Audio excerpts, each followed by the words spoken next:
Hello! Magandang buhay sa inyo mga idol! Ayan, once again, if you are not yet connected to our channel, please subscribe and click our tiny notification bell so that you'll be updated every time we have a new upload videos. And disclaimer, ang video ito ay para lamang po sa may bukas ang kaisipan at may malawak na pang-unawa. At ang ating pag-uusapan naman ngayon ay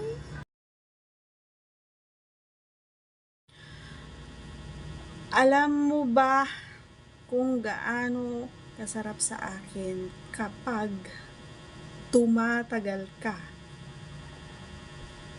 kay Jolens? Ayan, may nagtanong kasi doon sa past vlog ko, ano daw yung Jolens? Ito yung makikita mo doon sa tuktok ng bundok.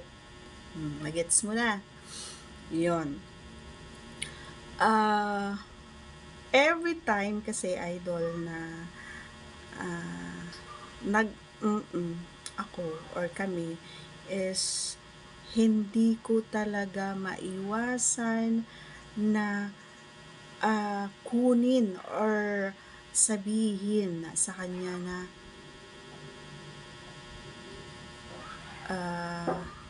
supsupin or pumunta siya doon. Ayan.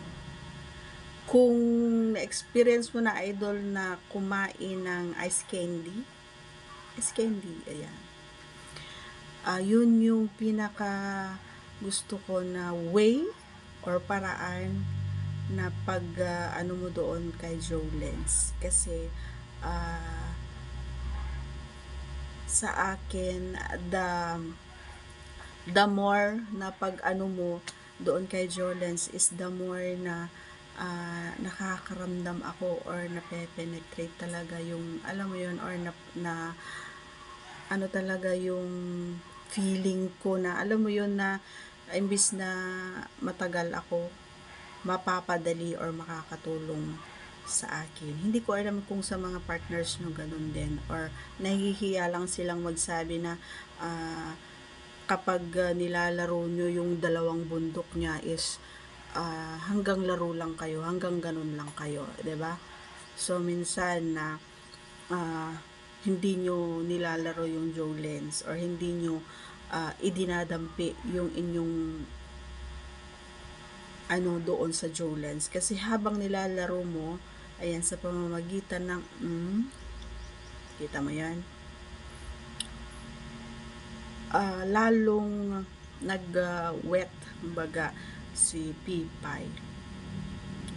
And kapag basa na si Pipay, mas nakakaramdam ng kilig kumbaga ni si Pipay. And it's either siya yung gagawa ng way para bumaba sa'yo.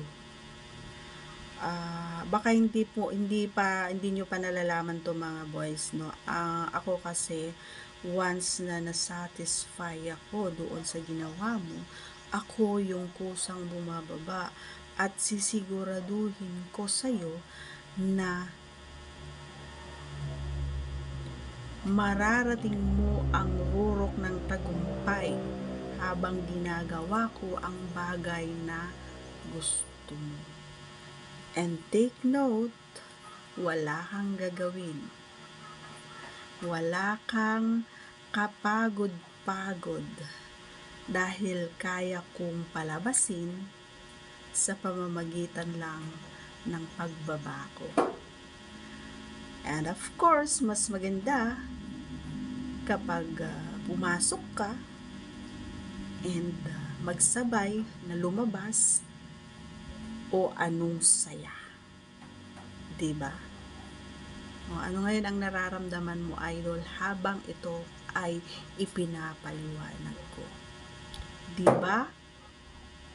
Masaya? Ayan. So, ang gusto ko lang naman ano sa inyo is yung kailangang alamin mo, idol, kung saan parte or dapat alamin mo kung ano yung makakapagpa saya sa kapareha mo. Okay?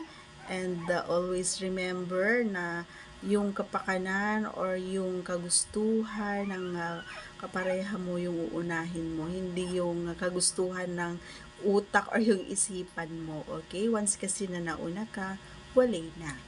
Diba? So, anong mangyayari kay babae? Matutulog na lang luhaan. Ganun ang mangyayari. And kinabukasan, humanda ka na. At bawat galaw mo, makikita niya. Tinakot. Hindi, joke lang. Pero may, nangyayari talaga itong mga ito, mga idol. Ayan, believe me or not, nangyayari ito. Kasi nga, na-experience ko ito. Okay? So, I do hope na nagustuhan mo ang ating explanation. Once again, if you're not yet connected to our channel, please do subscribe and click our tiny notification bell so that you'll be updated every time we have a new upload videos. Thanks for watching! Take care, cause I care. Bye!